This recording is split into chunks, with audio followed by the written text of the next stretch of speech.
네, 저는 지난 3번에 걸쳐서 로마서 13장 11절로 12절에 나오는 말씀을 가지고 이 시기와 관련되어 있는 그리스도인의 삶의 모습들을 돌아보게 되었습니다. 이제 오늘 저는 아주 중요한 4번째 로마서 13장 11절부터 13절, 14절까지 등장하는 이 말씀 속에 있는 매우 중요한 이야기들을 여러분과 같이 함께 돌아보는 시간을 갖습니다. 다시 한번 로마서 13장 11절로 12절에 있는 말씀을 저희가 보겠습니다. 너희가 이 시기를 알거니와 자다가 깰 때가 벌써 되었다. 자다가 깰 때가 벌써 되었는데 그 이유는 무엇인가? 우리의 구원이 처음 믿을 때보다 가까웠다고 하는 것입니다. 이것이 이유입니다. 자, 그러면 우리의 구원이 처음 믿을 때보다 가까웠기 때문에 성경은 우리들로 하여금 어둠의 일을 벗고 빛의 갑옷을 입자, 이 부분을 지금까지 말씀을 드렸습니다. 이제 이 어둠의 이렇게 이 일을 벗고 빛의 갑옷을 입자라는 말씀을 나누면서 저는 3번 어둠의 일을 버리는 것이 중요하고 빛의 갑옷을 입는 것이 중요하고 또 시기와 관련돼서 빛의 사람, 여기 낮의 아들, 빛의 여인, 낮의 여인, 낮의 자녀가 되는 것이 얼마나 중요한 것인가를 말씀드렸습니다. 이것들은 사실 마태복음 24장에 나오는, 특별히 마태복음 24장 44절로 45절에 나오는 말씀과 아주 중요한 연관이 있는 말씀이에요. 거기에 보면 이와 같이 이러므로 너희도 예비하고 있으라. 너희도 뭐하고 있으라? 예비하고 있으라. 왜냐하면 예수님께서 다시 오시는데 어느 때 올지 알지 못한다. 그러나 저는 지난 시간에 우리 하나님을 아는 하나님의 백성들은 어느 때 오는 날과 시는 모르지만 어느 때 오실지를 알 수 있다. 왜냐? 하나님께서 빛의 아들, 낮의 이 자녀들에게는 다 알 수 있도록 신령한 음성과 신령한 교통을 통해서 우리들에게 보여줄 수 있다는 것을 본 것이죠. 그리고 여기 마태복음 다시 24장 45절에는 그렇게 살아가는 사람들의 삶의 모습에 대해서 3가지 중요한 말씀을 하십니다. 그 3가지 말씀은 무엇인가 하면 충성되고 지혜 있는 종이 되어, 충성되고 지혜 있는 종이 되어 주인에게 양식을 맡아 때를 따라 양식을 나눠줄 자가 누구냐, 이렇게 말씀하고 있는 거죠. 그러면 오늘 이 본문에 있는 말씀 가운데 어떤 말씀이 우리들에게 중요한 말씀인가 하면 3가지 중요한 것이 있어요. 그 시기를 아는 것보다 더 중요한 이야기를 오늘 하려고 하는 것입니다. 왜냐하면 사람들은 어느 때에 관심이 많아요. 지금 이 시기가 어느 때인지에 관심이 많아요. 관심이 많고 언제쯤인가에 관심이 많습니다. 그러나 성경은 그 언제쯤인가보다 더 중요한 이야기를 하고 있는 것입니다. 그 중요한 이야기의 첫 번째는 무엇이냐? 충성된 종이 되라는 것입니다. 충성된 종이 먼저 돼야 된다는 것입니다. 충성된 종이란 누구냐? 지난 3번에 말씀드린 것처럼 어둠의 일을 벗고 빛의 옷으로 입고 낮의 아들, 이 빛의 딸이 되는 것입니다. 이것이 지혜로운 하나님의 사람, 지혜로운 충성된 종이 되는 것이죠. 그리고 그냥 종으로만 살아가는 것이 아니라 뭘 해달라 그랬는가 하면 주인에게 양식을 맡아야 된다 그랬습니다. 여러분, 이 양식은 하나님의 나라를 기다리는 사람들의 양식은 하나님의 말씀이죠. 이 하나님의 말씀, 하나님의 말씀과 더불어 살아가고 하나님의 말씀과 더불어서 함께 주님의 역사를 섬기는 사람들에게 주님께서는 그들을 통하여 때를 따라 적절한 하나님의 말씀으로 그 모든 신령한 음성과 신령한 그런 깨우침을 주셔서 우리들이 살아가는 삶의 변방에 어떻게 살아야 할지를 알려주시고 보여주시는 하나님의 은혜를 경험할 수가 있게 되겠습니다. 그런데 이제 이 말씀 가운데 그러나 3번째, 때를 따라 양식을 나눠줘라 그랬으니 때를 아는 것도 중요하지요. 물론 이 때라는 것은 다시 말씀드리지만 그 날과 그 시를 아직도 은밀한 곳에 비밀에 붙이고 아버지만 알 수 있도록 하신 그 날과 그 시를 안다는 것이 아니라 이것은 언제 주님이 오실지, 언제 역사의 마감이 진행될지를 보여주신 징조를 깨달을 수 있는 안목과 지혜와 그 식견을 주실 수 있다, 이 말입니다. 그러면서 성경은 이 부분에 대해서 아주 중요한 이야기를 덧붙입니다. 왜냐하면 지금 이 시대가 우리가 알고 있는 것처럼 그런 역사적인 이런 경점들을 통과하고 있기 때문에 이 시기에 대한 우리들의 관심은 남다를 거라는 생각을 하게 되는 것이죠. 그러면서 우리들이 봐야 될 매우 중요한 징조를 일러주시는데 그 징조를 통해서 하나님이 우리들에게 무엇인가를 말씀하실 수 있다. 말씀하시고 계시다. 그런데 우리는 그 말씀을 깨달을 수 있다. 그 징조가 무엇인가? 그리스도인들이 역사의 마지막 때, 역사가 마지막 맞춰가려고 할 때 자연스럽게 봐야 되고 꼭 분별해야 되고 꼭 살펴봐야 될 잊어서는 안 되는 매우 중요한 주님의 권면이 있습니다. 그건 마태복음 24장에 주님께서 직접 하신 말씀 15절에 나오는 그런즉 읽는 자만이 깨달을 수 있다 말씀하신 것이 있어요. 읽는 무슨 말씀인가? 멸망에 가증한 것이 거룩한 것에 서는 것을 보는 것입니다. 다니엘서에 나와 있는 말씀을 가지고 멸망에 가증한 것이 거룩한 것에 서는 것을 보거든 그 다음에 해야 될 일들을 주님은 우리들에게 말씀해 주신 것이죠. 오늘 저희가 아주 중요한 시간을 좀 가지려고 하는 이유는 이 멸망에 가증한 것이 거룩한 것에 서는 것이 무엇이냐라기보다 그것이 지금 현재 어떻게 진행되고 있는지를 우리들의 이 분별력과 하나님이 주신 이 아름다운 신령한 마음을 통해서 하나님의 영을 통해서 하나님을 사랑하는 자들이 하나님이 마련하신 그 은혜를 깨닫게 하기 위해서 우리들에게 주신 세상의 영이 아니라 하나님의 영, 우리 안에 계신 하나님의 영으로 분별할 수 있는 바로 그 부분을 좀 다뤄보고자 하는 것입니다. 그래서 다니엘 선지자는 멸망에 가증한 것이 거룩한 것에 선다 그랬는데 멸망에 가증한 것이라는 것은 여기 성경에 나와 있는 멸망에 가증한 것의 대표적인 건 뭐냐? 우상입니다. 우상이 어디에 선다는 거죠? 멸망에 가증한 것이 거룩한 것에 선다. 우상을 설명하고 있어요. 또 다른 것으로 설명한다면 이방교돌, 하나님을 대적하거나 하나님을 믿지 않거나 하나님을 떠난 어떤 사람들, 민족들, 백성들이 섬기는 이방 신상들이 다 멸망에 가증한 것이 되겠습니다. 그러면 오늘 우리들은 이 시기라고 하는 문제, 때라는 문제를 살펴보면서 이 멸망에 가증한 것이 거룩한 것에 서는 사건들을 살펴봐야 되지 않겠어요?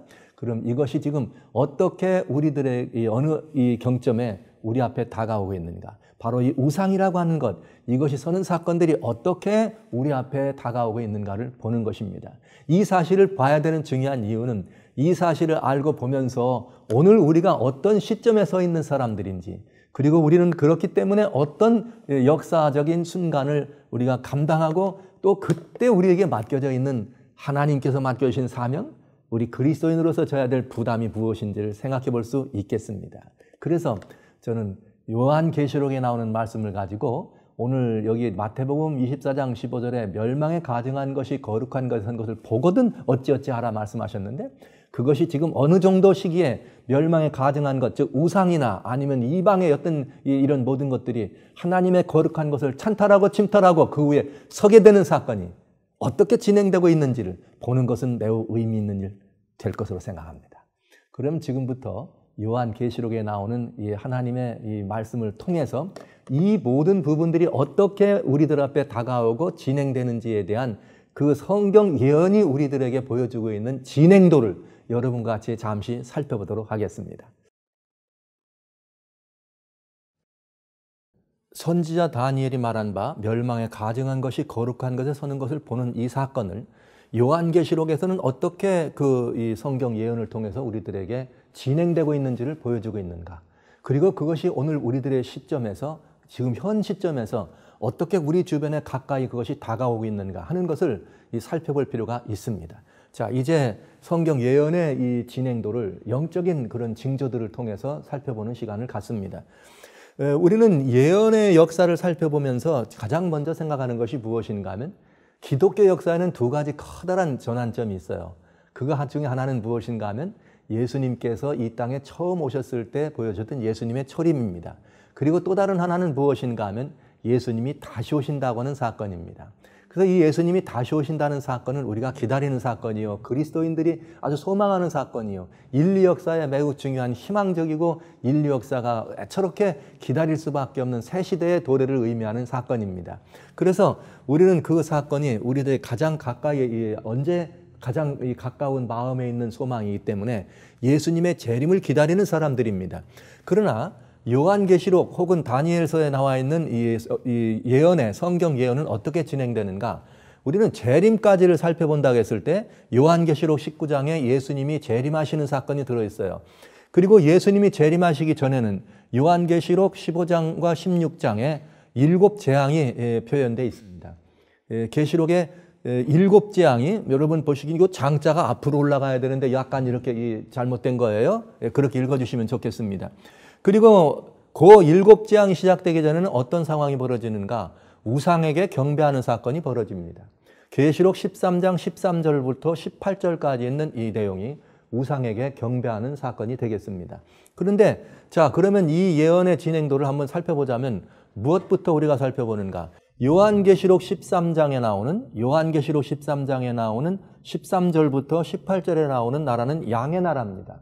근데 이 양의 나라는 이미 우리 모두가 다 중세에 이 모든 것이 끝나고 지금 마지막 시대에 살아가고 있다고 생각하기 때문에 이 양의 나라는 계시록 13장에서 어떤 일을 하게 되느냐? 세계적인 군사 패권을 장악하게 됩니다. 그리고는 군사 패권만이 아니라 세계적인 경제적 이 패권을 주장하게 되겠죠. 그리고 이것이 일어난 다음에 계시록 13장 특별히 13절에는 어떤 일을 하는가 하면은 불이 하늘에서 내려오게 하면서 사람들로 하여금 우상을 세울 수 있는 미혹의 역사가 일어납니다. 그래서 불을 이적이 하늘에서 보여주는 사건이 벌어집니다. 그리고 이 13절에 그 다음에 이 이적으로 사람들을 미혹하면서 우상을 세우게 되죠. 이 우상을 세우게 되는 일이 생겨나면 이 우상을 세우는 것이 중요한 것이 아니야. 우상에게 뭐 하도록 하는 것이 중요해요? 이 짐승의 우상에게 뭐 하는 거예요? 경배를 강요하는 것이 중요하죠. 그래서 그런 일이 벌어지게 된다는 것이죠. 그리고 계시록 13장 18절에 나오는 대부분의 많은 그리스도인들과 혹시 하나님을 모르는 사람들도 이 부분에 대해서 많은 관심이 있지만 계시록 13장 18절에 나오는 짐승의 표라고 하는 이 사건, 그래서 666이라고 하는 이것을 강조하는 사건이 이루어지게 됩니다. 이것이 이루어지게 되면 그야말로 이 하나님을 믿는 사람들 혹은 그리스도인들에게는 굉장히 중요한 환난이 시작될 것입니다. 그러나 그 환난은 길다면 모든 그리스도인들이 감당하거나 견딜 수가 없기 때문에 짧은 이 환난이 되겠고요. 이 짧은 환난 동안에 그리스도인들은 무슨 일을 할 것인가? 이런 일을 보고 우상에게 경배하거나 짐승의 표를 받으면 되지 않는다는 큰 외침이 있지 않겠습니까? 이것이 큰 외침이라고 하는 것이 되겠습니다. 자, 이렇게 해서 어느 시점이 되면은 짐승의 우상을 강요하고 짐승의 우상의 경배를 강요하고 짐승의 표를 받도록 강요하는 사건이 일어나게 되면 그렇게 해서 그리스도인들이 결국은 이제는 더 이상 견딜 수 있는, 더 이상 우상에게 경배하지 않으면 죽이겠고 몇이든지 죽게 하는 법령이 내려지고 계시록 13장에 나오는 여기 15절부터 17절에 있는 것처럼 몇이든지 우상에 경배하지 않는 자는 죽게 하고 또 짐승의 표를 받지 않으면 매매를 못하게 해서 매매를 못하게 하는 일 동안에는 불편하면 그만이지만 죽게 하는 일에는 감당이 안 되고 견딜 수가 없기 때문에 그때는 어떤 일이 벌어지는가? 하나님의 역사가 시작되지 않겠습니까? 하나님의 역사는 어떻게 시작되는가? 7재앙이라고 하는 사건으로 시작됩니다. 하나님의 7재앙이 짐승의 표와 짐승의 표를 받거나 짐승의 우상에게 경배한 사람들이 향해 내리는 재앙이 7재앙이고요. 이 재앙은 요한계시록 15장과 16장에 등장하는 재앙입니다. 이 재앙은 어떻게 내려졌는가? 맨 처음에는 이 하나님의 이렇게 이 하나님의 신민들이 아니라 짐승의 우상에 경배하거나 짐승의 표를 받거나 한 사람들에게, 그 사람들에게 독한 악종이 등장합니다. 그리고 두 번째는 어떤 재앙인가? 바다가 피로 변하는 사건이 벌어집니다. 놀랍고 무서운 사건이겠죠. 그리고 세 번째는 어떤 일이 벌어지는가? 강과 이 물들의 근원이 피로 변합니다. 그러면서 이 하나님의 백성들, 하나님의 신민을 핍박하고 그들을 죽게 한 사람들이 그 피를 마시게 하는 것은 참으로 공의롭고 의로운 하나님의 판단이라고 하는 것처럼 그런 역사의 한수막을 경험하게 되지요. 자, 그 다음에 또 네 번째는 어떤 일이 벌어지는가? 하나님의 이 진노의 이 잔이 태양에게 부어질 때 태양이 크게 뜨거워지는 사건을 보게 됩니다. 그 다음에 사람들이 고난이 많겠죠. 그 다음에 다섯 번째는 어떤 일이 벌어지는가? 짐승의 보좌에다가, 즉 우상을 만들어서 경배하게 하고 우상을 만들어서 경배받도록 한 그 경배받는 그 위치에 있던 짐승의 보좌에다가 진노의 대접을 쏟으면 그때 어떤 일이 벌어지는가? 재앙이 쏟아지는 것이고요. 여섯 번째 재앙은 아마겟돈이라고 하는 마지막에 모든 사람들이 이상한 일만 벌어지면 아마겟돈으로 간다. 오늘날 시대적 사건을 바라보면서 뭐 조금만 이 전쟁이 나면 3차 전쟁이 일어난다. 그러면 아마겟돈 전쟁이 시작이다. 이것은 이 아포칼립스 마지막 이런 묵시적 이 전쟁이 시작되는 거다. 이런 표현을 하는 전쟁의 이름이 바로 아마겟돈입니다. 그리고 이 전쟁의 결과는 무엇인가?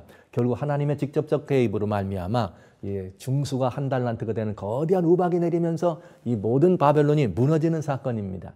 여기서 말하는 바벨론이라는 건 뭘 말하는가 하면 하나님을 대적하는 도성이나 나라라고 하는 의미보다는 하나님을 대적하는 모든 대적하는 모든 이런 제도, 하나님을 대적하는 어떤 시스템, 하나님의 백성들을 진멸하고자 하고 하나님 백성들을 이렇게 핍박했던 그런 모든 사상, 그런 모든 이 조직, 그런 모든 체계, 그러니까 단순히 한 나라라기보다는 이런 모든 것들을 통틀어서 하나님을 떠나 있고 하나님과 관계가 없고 그리스도의 신 예수를 부정하는 모든 관계 속에 있는 이 터전을 바벨론이라고 설명한 것을 알 수가 있습니다.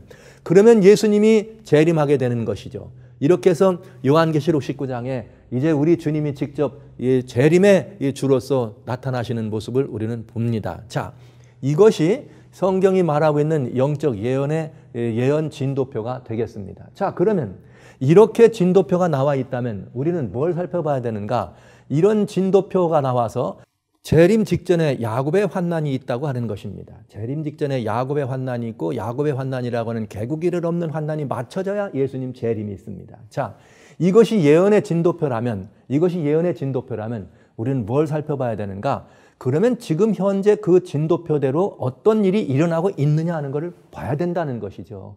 이것을 보아하자지만 지금 현재 우리의 위치가 어딘지를 알 수가 있으니까요. 그럼 한번 찾아보도록 할게요. 자, 재림 전에는 7재앙이 있고 7재앙 전에는 우상에게 경배하는 사건이 벌어집니다. 그런데 먼저 7재앙이라고 하는 것 여러분 먼저 한번 볼 거예요. 지금 짐승의 표나 짐승의 우상을 경배하거나 그 표를 받은 사람들에게는 독한 악종들이 다 내린다. 지금 우리 사람들에게 독한 악종이 내리고 있습니까? 개인적으로 혹은 이렇게 부분적으로는 다양한 형편의 그런 질병들이 많은 건 사실이지만 보편적으로 통칭 모든 이 거민들이 하나님을 모르는 모든 사람들이 다 이 독한 악종에 시달리는 것은 아닙니다. 그러니까 아직 이런 일들은 없다는 얘기죠. 바다가 피로 변하는 일, 여러분 여기에 나와 있는 것은 예언입니다. 하나님은 예언에 대하여 말씀하실 때 하나님께서는 그 종 선지자들에게 먼저 말씀하지 않고는 결코 행하심이 없으시다. 아모스 3장 7절의 말씀입니다. 그것처럼 만약에 모든 바다가 피로 변하는데 모든 바다가 다 피로 변하면 어떻게 되겠어요? 이제 바다가 죽게 되는 것이죠. 그러니까 그런 일이라고 하는 것은 보편적 재앙, 말하자면 총체적 재앙, 전 세계적 범위로 벌어지는 재앙을 의미합니다. 그러나 이런 재앙이 있을 것이라면 하나님께서는 미리 그런 일이 있을 것을 보여주겠죠. 아마 비슷한 오늘날로 본다면 부분적으로 바다에 일어나고 있는 무슨 현상? 적조 현상을 볼 수 있겠습니다. 바다의 플랑크톤이 많이 죽어가고 있습니다. 이 바다의 플랑크톤이 죽는 이유는 왜 그런가? 이 사람들이 참 이상한 일을 많이 해요. 근래에 어떤 일을 하는가 하면 이산화탄소의 발생을 줄여야 된다. 왜냐하면 이산화탄소가 발생해가지고 오존층에 파괴되기 때문에 지구촌이 더워진다. 지구가 더워지는 걸 막기 위해서는 탄소 발생률을 줄여야 된다. 그래서 2015년에 COP21 파리회의가 만들어진 거 아닙니까? 그런데 이런 일을 만들어졌을 뿐만 아니라 과학하는 사람들은 이산화탄소 발생하는 이산화탄소를 발생하게 하는 그런 다양한 이 생명의 호흡을 통해 나오는 거니까 그걸 어떻게 해야 합니까? 죽여야 될 거 아닙니까? 근데 바다에는 어떤 일이 벌어져요? 바다는 지구의 생명의 젖줄이라고 할 만큼 바다는 모든 썩은 것들을 새롭게 시키는 일이 일어나는데 이런 모든 것들을 분해하고 이런 모든 것들을 살려내는 재생시키는 일이라는 가장 중요한 것, 그리고 바다의 모든 생명체에게 생명을 공급해 줄 수 있는 생명의 가장 기본이 되는 것이 플랑크톤. 이 생명은 호흡해야 합니다.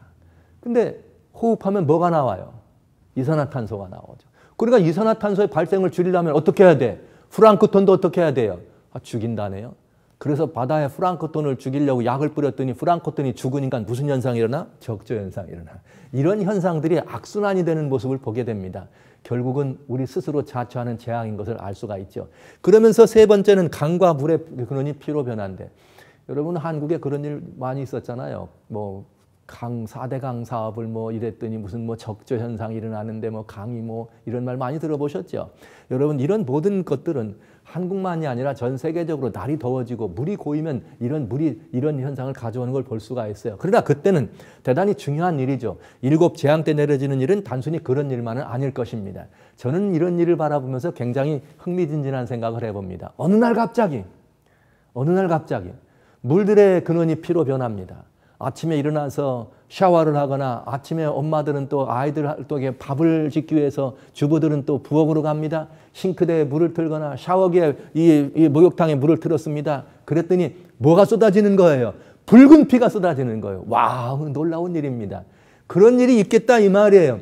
그럴 때 여러분 얼마나 두렵습니까? 그때 수도꼭지에서 피가 내려온다. 그 피가 내려오는 집은 무한 집이에요. 짐승의 표를 받은 집이거나 짐승의 우상에 뭐한 집입니까? 경배한 집입니다. 여러분 생각해봐도 끔찍한 일이죠. 그러나 그런 일이 성경에 예언되어 있습니다. 저는 이 시간에 그런 일이 여러분 집안에선 일어나지 않게 되시기를 바랍니다.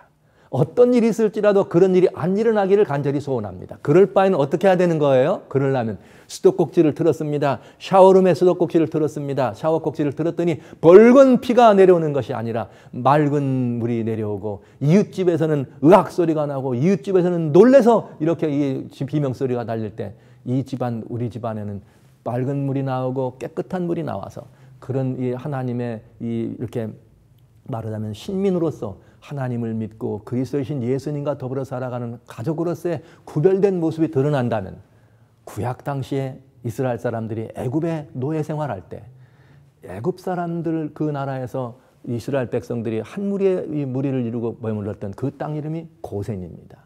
애굽의 모든 일들이 다 지금과 같은 이런 일이 벌어졌을 때 피로 변하는 일, 다양한 여러 가지 10가지의 재앙이 내릴 때 하나님께서 고센 땅, 하나님 백성이 머물러 있는 그 땅에는 찬란한 빛으로만 그 땅을 보호하고 지키셨습니다. 바로 그런 일을 경험할 수 있다고 하는 것입니다. 자, 그 다음에 태양이 태워집니다. 태양이 태워진다는 말은 더워서 견딜 수가 없습니다. 여러분 저는 이 문제에 대해서 굉장히 중요한 여러분들과 같이 나눠야 될 이야기가 많습니다. 이제 좀 더 자세하게 앞으로 지속적으로 이 문제를 보게 되겠습니다만 태양이 지금 더워지고 있어요. 지난 8월 12일에 어떤 일이 벌어졌어요? 파커라고는 태양 탐사선 우주선을 쏘았습니다. 왜요? 태양이 뭔가 조짐이 이상하다는 거죠. 태양이 뜨거워지면 어떤 일이 벌어집니까? 지구가 더워집니다. 지구촌의 지구가 약 2도만 더워진다 하더라도 지구는 상당히 위험한 지경에 벌어집니다. 이미 2010년에 2도 문제를 10년 안에 해결하지 못하면 지구는 위험하다 했는데 2015년에 지구촌의 온도가 2도 올라갔다 내려왔다. 그래서 지금 말이죠. 이 지구촌의 온도가 올라가는 것 때문에 굉장히 많은 걱정들을 하면서 이 문제에 대한 답을 내리려고 하는 것이죠. 그런데 여기 이미 성경은 그런 일이 있을 것을 예언하고 있는 것입니다. 그런 지금 일어나고 있는 현상들은 어떤 것으로 볼 수 있어요? 하나님께서 미리 말씀해 주신 것으로 볼 수 있다 이 말이죠. 그 다음에 짐승의 보좌에 내립니다. 아마겟돈 전쟁이 일어날 것입니다. 이제 이 바벨론의 이 모든 역사가 마감하게 될 것입니다. 이 일은 사실은 아직까지 일어나지 않은 일입니다. 그런데 그러면 어떤 일이 일어나는가? 그래서 그리스도인들이 겪는 이런 환난이 아직 일어나고 있지 않다고 하는 것이죠. 자, 그러면 지금 우리 주변에 짐승의 우상이 세워지고 우상의 표를 강요하는 사건이 일어나고 있습니까? 아직 여기까지는 오지 않았지요. 아직 여기까지는 오지 않았습니다. 그래서 믿는 사람들이 이 먹고 사는 일이 불편하고 말이죠. 이렇게 짐승의 우상에 나는 절하지 않을 거야. 짐승의 표를 받지 않을 거야. 이렇게 그걸 거절함으로 말미암아 사고 파는 일을 못하기 때문에 좀 불편한 그런 환난을 겪습니까? 아직 거기까지는 오지 않았지요. 물론 여러분 이런 일이 부분적으로는 믿는 이유로 신앙의 이유로 그것도 기독교 신앙이라고 하는 이유 때문에 그런 압제와 핍박이 있는 것은 사실입니다. 그러나 아직 이것이 보편화된 것은 아니라는 것이죠. 그래서 오늘 이 시대에 우리는 대단히 중요한 한 경점이 있을 것을 바라보면서 지금 일어나고 있는 일들을 살펴보는 것도 중요합니다. 그러나 여러분 저는 이 말씀을 좀 드려야 돼요. 오늘 이 세계가 참 이상한 일이 벌어지고 있습니다. 마치 엔티세마이트 해가지고 반유대 사람들을 이렇게 이 반대하는 것 같은 그런 운동들이 일어나는데 저는 그걸 보면서 굉장히 걱정을 많이 해요. 이것의 내면적인 얘기는 무엇일까? 결국은 그것이 아니라 반 그리스도인 움직임이 아닐까 하는 걱정을 많이 합니다. 이것은 왜 그런가? 여러분 만약에 큰 나라나 작은 나라나 큰 도시나 작은 도시나 일반적인 그런 도시에 있는 공항이나 혹은 일반 어떤 이 항구나 아니면 어떤 마켓이나 이런 데서 부르카를 썼거나 아니면 다른 어떤 모습으로 차도르를 이렇게 입었거나 이런 모습으로 되어 있는 어떤 이 이슬람이나 이런 종교 혹은 이런 문제를 이런 신앙을 갖지 않은 신앙을 가진 분들이 거기서 조금만 불이익을 당하거나 어떤 누구에게 차별을 받으면 레이시즘 이거 차별이다, 인종차별이다, 종교차별이다, 차별을 하다 하면서 난리가 납니다. 나라마다 난리가 납니다. 나라마다. 그런데요. 지난 한 해 동안 전 세계에서 예수님을 믿는다는 이유 때문에 다양한 공식적인 형편으로 개인적인 형편으로 또는 그룹의 형편으로 고난과 핍박을 받아서 죽어간 사람들이 수천의 사람들이 있습니다. 뉴스에 나오는 거 보셨습니까? 이것들이 알려져서 사람들이 인종차별이란 말을 듣고 그렇게 사람들이 신문에 나오고 방송에 나오고 라디오에 나오고 TV에 나오고 말이죠. 지역신문에 나오고요. 그래서 안 된다 이런 말 들어보셨습니까? 이상하지 않습니까? 한 명과 두 명만 불이익을 당해도 난리치는 이 세계 사람들이 세상 사람들이요. 지금은 그게 어디 사람이라고 말할 수 없어요. 모두가 다 그런 분위기예요. 그런데 수천 명의 사람들이 그야말로 불로 태워 죽임을 당합니다. 그야말로 이렇게 맞아서 죽습니다. 믿음의 이유 때문에 온갖 수모와 학대를 겪는 이런 문제에 대하여 보도되는 거 보셨습니까? 사람들이 침묵합니다. 이게 이상하지 않아요? 이상하지 않아요? 대단히 우리는 이상한 시대를 살아갑니다. 이것은 무엇을 말하는가? 결국은 그리스도인들이 하나님을 믿는 이유 때문에 겪어야 될 환난의 예비적 징조가 아닌가? 여러분 분명하지 않습니까? 신앙생활 한다는 것이 이런 것들을 말씀드리는 것은 신앙생활을 한다는 것이 두려운 것이야, 무서운 것이야 이런 것들을 여러분들에게 보여드리거나 알려드리려고 하는 것이 아닙니다. 역사가 그렇게 가고 있다고 하는 것입니다. 지금 이 세계가 그렇게 진행되고 있다고 하는 것입니다. 이것을 우리는 알아야 한다는 것이죠. 왜냐하면 이것이 반드시 진행되는 일, 성경이 예언하고 있는 성경 예언의 진행도 가운데 그런 일이 반드시 있을 것이라는 것이고 이런 일이 반드시 지나간 이런 일 있을 때 하늘을 믿는 하나님을 믿는 예수님의 사람들이 환난이 있고 작은 환난이 있고 큰 환난을 겪지만은 그러나 이 모든 것들에 대한 보상이 재림이라고 하는 하나님의 소망스러운 이 약속을 성취하심으로 온전히 일어나는 것을 우리는 소망하기 때문에 그래서 이 모든 것들을 과정을 지켜보면서도 우리는 인내할 수 있고 소망 때문에 참을 수가 있는 것입니다. 자, 그러나 아직까지 이런 일이 공식적으로 공개적으로 국가적으로 진행되는 일은 아닙니다. 그러면 어떤 일이 벌어지는가? 만약에 그렇다면 지금 우리는 믿는 하나님의 사람들이 무엇을 해야 될 것인가? 이런 일이 공식적으로 진행되지 않기 때문에 그냥 뭘 해야 될 것인가? 침묵하고 있으면 되는 것인가? 아닙니다. 요한복음 14장 26절에 주님은 말씀하십니다. 이 일이 이루어지기 전에 미리 너희들에게 말한 이유는 이 일이 이루어진 다음에 믿게 하려 함이라.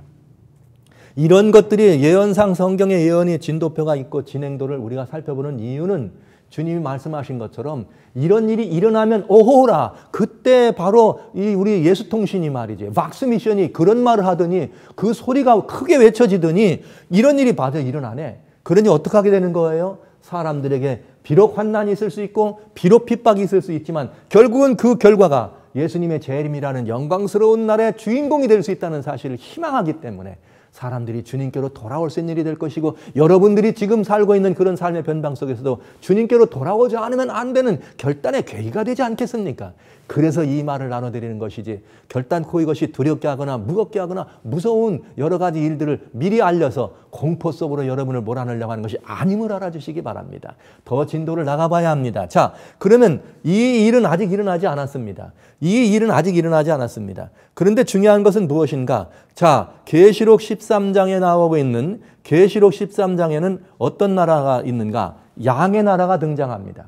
계시록 요한계시록 13장에는 양의 나라가 등장합니다. 왜냐하면 계시록 13장 1절로 10절까지 11절까지 나오는 한 이상한 바다에서 나오는 짐승은 그 세계가 이미 끝난 세계이기 때문에 이제 남은 예언의 주변을 살펴보기 위해서는 13장 11절부터 등장하는 땅에서 올라오는 양으로 나온 짐승을 봐야 되고, 우리는 이미 이 문제에 대해서 더 자세히 보겠습니다. 앞으로 이제 이 성경 예언의 진도를 볼 것이요, 이 시대가 어떤 시대인지에 대해 자세하게 여러분과 같이 예언을 살펴볼 일이 있겠습니다. 계속해서 진행될 것입니다.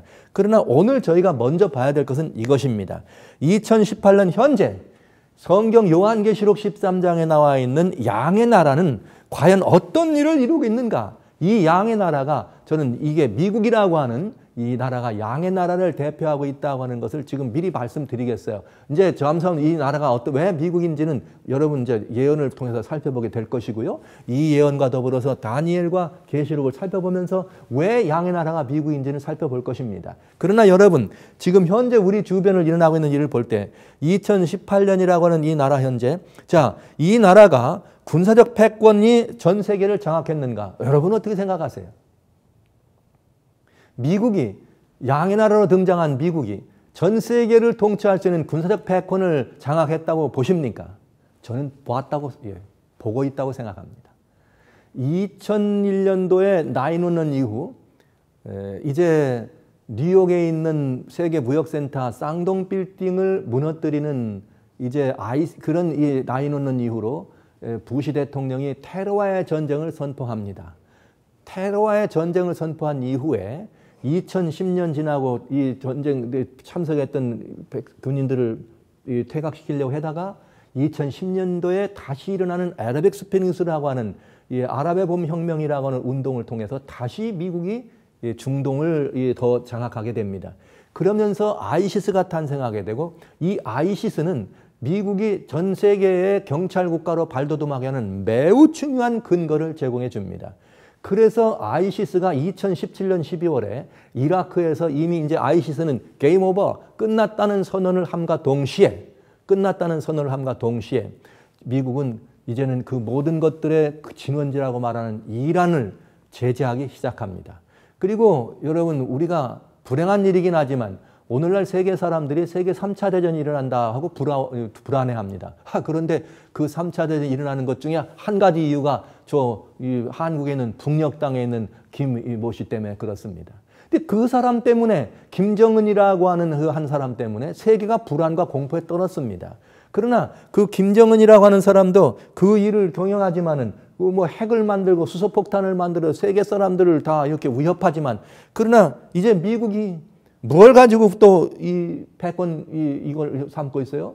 경제적인 제재를 하니까 결국은 핵을 포기하겠다고 얘기를 해요. 그가 진짜로 포기할지 가짜로 포기할지 거짓말로 포기할지는 아직 저는 알지 못합니다. 그러나 중요한 것은 전 세계는 이번 유엔 총회에서도 이미 말씀하신 것처럼 73차 유엔 총회에서 유엔의 결의는 무엇인가? 여전히 북한의 비핵화로 해서 경제 제재를 해야 된다. 여러분, 경제 제재의 중심이 어디입니까? 미국입니다. 중국과 러시아가 지금 합동이 돼서 미국을 대항해서 뭔가를 해보려고 하지만 역시 여기 2천억의 관세를 물리고 말이죠. 이것도 말이 안 되면 중국에게 2,670억의 관세를 물리겠다고. 이래서 완전히 중국이 꼼짝을 못하게 됐네요. 소련은 어떻습니까? 소련 역시 100억의 관세 때문에 꼼짝을 못하고 있어요. 죄송합니다. 러시아죠. 두 나라가 합쳤습니다. 군대 무력을 합칩니다. 그러나 미국은 눈 하나 깜짝하지 않네요. 군사 패권과 경제 패권이 이미 이 나라의 손에 들어온 것 같은 그런 시대를 살아갑니다. 그런데 불이적인 하늘에서 불이 내려온다. 여러분, 옛날에는 좀 무속이 유행하고 미신적인 그런 상황들이 유행할 때는 하늘에서 불이 내려오면 놀랬을 거예요. 막 그냥 아마 사람들이 무서워 놀랬을 것입니다. 그러나 지금은 하늘에서 불 내려와가지고 놀랄 사람 거의 없습니다. 그 대신 이 불과 같은 이런 일이 일어나고 있죠. 여러분, 참 이상한 일을 저는 말씀드리지 않을 수가 없어요. 근래에 SNS나 종종 이제는 공식적인 시사 뉴스 채널을 통해서 공식적인 매스컴 채널을 통해서 등장하는 일 중에 하나가 뭐냐면, 아주 자주 등장하는 일 중에 하나가 뭐냐면 UFO라는 거예요. 미확인 비행 물체라는 것이죠. 미확인 비행 물체가 있다는 말은 곧 뭐가 있다는 거예요? 외계인이 있다는 것이고, 이제는 말이죠. 나사에서까지 이 UFO의 존재를 부정했던 또 외계인의 존재를 믿지 않으려고 말하고 믿지 않는 그런 이제다 세계 첨단 과학의 총알들이 모이는 나사에서까지 이 문제에 대해 공식화하려고 합니다. 미 국방부에서조차 UFO를 말이죠. 실측 촬영했다고 말이죠. 공개합니다. 이상하지 않습니까? 이 세계가 지금 이상하게 돌아가지 않아요? 여러분 UFO고 외계인 이것들은 전 세계인을 미혹의 길로 가는 굉장히 중요한 일을 지금 하고 있어요. 어디가 중심입니까? 미국이 그 일을 하고 있습니다. 미국의 한 과학자가 얘기했습니다. 나는 외계인하고 일했다고. 세계가 이제 외계인의 존재에 대해서 거의 기정사실화해요. 세계는 모두가 다 UFO의 존재에 대해서 이제는 기정사실화하고 있습니다. 이건 뭘 의미하는가? 잠시 뒤에 이 외계인들이 말이죠. 잠시 뒤에 어떤 일을 이룰 것인가? 이것이 가공의 일이든 조작에 의한 일이든 아니면 여러 가지 다양한 형편들을 미리 이렇게 음모론이라고 하는 소위 이곳에 나온 것이든 이것은 굉장히 중요한 세계인들을 미혹의 길로 가는 대단히 중요한 첨단의 지름길이 될 것입니다. 저는 불의를 이적을 하늘에 내려게 해서 사람들을 미혹한다는 이것이 하늘에서 내려오는 불, 여러분 UFO가 말이죠. 내려올 때 뭐로 쏟아져요? 그냥 밝은 빛을 쏘면서. 여러분 외계인에 대한 얘기 다른 표현으로 뭐라고 얘기하는가? 옛날의 외계인은 E.T. 영화에서 나온 이상한 존재죠. 지금 말하는 외계인은 점점 예뻐집니다. 이 외계인들이 점점 모양이 예뻐지고 사람처럼 보이다가 이제는 어떻게 되어 있는가? 공식적으로 발표한 베네딕토 16세 이후에 공식적으로 발표한 외계인의 모습은 그린 칼라입니다. 빛의 사람들입니다. 놀라운 일이 벌어지고 있습니다. 남은 것은 우상을 세우는 일만 남았습니다. 만약에 우상을 세우는 일이 일어난다면 지금 경제적인 패권, 군사적인 패권이 이루어졌고 이제 이 하늘에서부터 내려오는 그런 이적 현상들이 일어나고 그래서 그것이 사람들을 미혹해서 이 미혹된 이것들로부터 역사의 한 토막장을 인류 평화와 세계 평화와 복지와 복지 증진을 위한 아니면 혹시 여러 가지 다양한 이런 이 세상에 있는 그런 이 사람들의 안녕을 위해서 사람의 마음을 모으기 위해서 무엇인가 사람들이 스스로 인위적으로 무언가를 세워야 한다면 그것은 우상이 될 것이요. 다니엘이 말한 것 같은 멸망에 가증한 것이 거룩한 것에 서는 사건이 되겠습니다. 그렇다면 지금 그리스도인들이 봐야 될 것은 이미 요한계시록에 나오는 이 예언처럼 2018년 현재 우리들이 서 있는 현상은 거의 이제 이적들을 중심으로 세계인을 미혹되고 있는 현상을 그리고 이제 남은 것은 우상을 세우는 사건이 남았다는 것 이것밖에는 우리가 볼 수 없겠습니다. 그래서 이 일들은 이제 우리들이 바라보는 이 일들은 이미 이 성경 예언의 이 진도표를 살펴볼 때 우상이 세워지고 나면 우상의 경배를 강요하고 그 우상에게 경배하도록 하는 도구로서 짐승의 표를 강요하는 사건은 바로 진행하게 되겠죠. 그러니까 지금 우리가 서 있는 이 시기는 다른 시기가 아닙니다. 바로 이런 일이 역사적으로 바로 우리 앞에, 우리 눈앞에서 이루어지고 있다는 사실을 바라본 하나님의 사람들은 뭘 해야 될 것인가? 큰 외침으로 이 모든 이런 일들을 향한 사람들에게 이것이 가져다주는 매우 위험하고 매우 두려운 역사적 경점에 대하여 경고해야 합니다. 오늘 저는 이것이 멸망에 가증한 것이 거룩한 것에 서는 것을 보면 너희들은 뭐하라? 성경대로 다시 말을 한다면 빛의 옷을 입고 일어난 사람들은 무슨 일을 해야 되는가?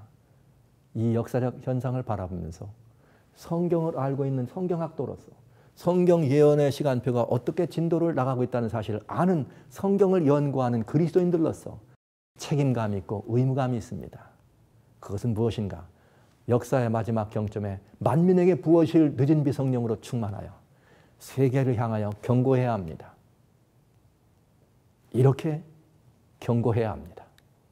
저는 오늘 이 아침에 여러분 모두와 함께 세계를 향한 이 경고의 역사에 함께 참여하시도록 여러분 모두를 초청하는 것입니다. 그리고 우리 모두는 다 이 일에 대답해야 합니다. 지금 우리는 아주 중요한 역사적 한 토막장을 지나가고 있습니다. 그리고 이것은 미룰 수 없는 일입니다. 왜냐하면 역사가 가까이 이 모든 일을 마감하는 역사가 가까이 임할 때 우리가 생각하지도 못했던 때 도적처럼 임한다는 말은 예비하고 준비할 수 있는 시간적인 여유를 넉넉히 주지 않을 거라는 얘기죠. 요것까지도 우리는 알고 있습니다. 그러니 이제 우리는 어떻게 해야 될 것인가? 예비하고 준비한다고 하는 것은, 양식을 가지고 때를 따라 나눠준다고 하는 것은 백성들의 그때가 가까워왔음을 일러주고 경고해서 주님께서 함께 하시는 그 나라를 향하여 돌아오도록 사람들을 준비케 하는 이런 일들을 우리는 해야 된다고 하는 것입니다. 우리가 나누는 경고는 간단합니다. 우리가 나눠야 될 큰 외침의 내용은 간단합니다. 요한계시록 14장 7절에는 이렇게 말했습니다. 하나님을 두려워하며 그에게 영광을 돌리라. 이는 그의 심판할 시간이 이르렀습니다. 하늘과 땅과 바다와 물들의 근원을 만드신 이를 경배하라 하더라. 무엇가 지금 이루어지고 있는 때니까요? 뭐가 이루어지고 있으니까요? 우상이 세워질 시기가 지금 가까웠기 때문에, 우상이 세워질 시기가 가까웠으니 이 우상에게 경배하는 것이 아니라 하나님밖에는 경배의 대상이 없다고, 하나님을 경배하라고, 그렇지 않으면 심판할 시간이 이르렀다는 사실을 크게 외쳐야 될 필요가 있는 바로 그때를 지금 우리는 살고 있다는 것이죠. 그러면 이것을 경고하고 하나님께 영광을 돌리려면 어떻게 해야 될 것인가? 이것을 나눠줘야 되겠죠? 이것은 무엇을 말하는가? 요한계시록 18장 2절로 4절에는 이렇게 말했습니다. 큰센 음성으로 가로되 무너졌도다 무너졌도다 큰 성 바벨론이여, 귀신의 처소와 각종 더러운 영에 모이는 것과 각종 더럽고 가증한 새에 모이는 것이 되었도다. 그 음행의 진노의 포도주를 인하여 만국이 무너졌으며 땅의 왕들이 그로 더불어 음행하였으며 땅의 상구들도 그로 사체 세력을 인하여 취부하였도다. 또 내가 들으니 하늘로서 그런 모습을 바라보면서, 그런 세계의 모습을 바라보면서 하늘로서 다른 음성이 나서 가로되 내 백성아 거기서 나와, 내 백성아 거기서 나와 그의 죄에 참여하지 말고 그의 받을 재앙을 받지 말라. 이것이 경고의 내용입니다. 오늘 우리는 하나님 백성을 불러내야 합니다. 바벨론에 신음하고 있는, 하나님을 모르고 생명의 소문을 알지 못하고 신음하는 모든 산 만민들을 향하여 이 무너질 바벨론에 만족하고 무너질 바벨론에 연연하지 말고 하나님께로 나오라, 하나님을 경배하고 하나님께로 나오라고 크게 외치는 것이 큰 외침이요 경고입니다. 어떻게 하면 하나님께로 나올 수 있을까? 답은 하나입니다. 나로 말미암지 않고는 아버지께로 나올 자가 없느니라. 우리 모두가 가야 될 길은 오로지 한 가지입니다. 우리는 이제 예수 그리스도 아버지께로 나가는 길 되시는 주님을 통해서 우리는 주님께로 돌아가야 되겠습니다. 주님의 부르심은 급합니다. 불이 하늘에서 내려오는 것 같은 이적이 일어나고 있는 시대입니다. 만민을 미혹하는 시대입니다. 만민이 속아가고 있는 시대입니다. 그렇다면 지금 우리가 할 일은 이것입니다. 오직 예수 그리스도, 예수께로 나와야 합니다. 예수님을 통하여 아버지께로 돌아가야 합니다. 사랑하시는 여러분, 예수 그리스도를 믿음으로 개인의 구조를 영접하고 우리 모두 다 하나님과 살아있는 관계를 맺으면서 비록 환난이 있고 핍박이 있다 할지라도 두려워하지 말고 그것 때문에 주저하지 말고 오늘 내 백성을 부르시는 하나님의 초청에 들고 주님께로 나가도록 결심하시기를 주의 이름으로 축원합니다.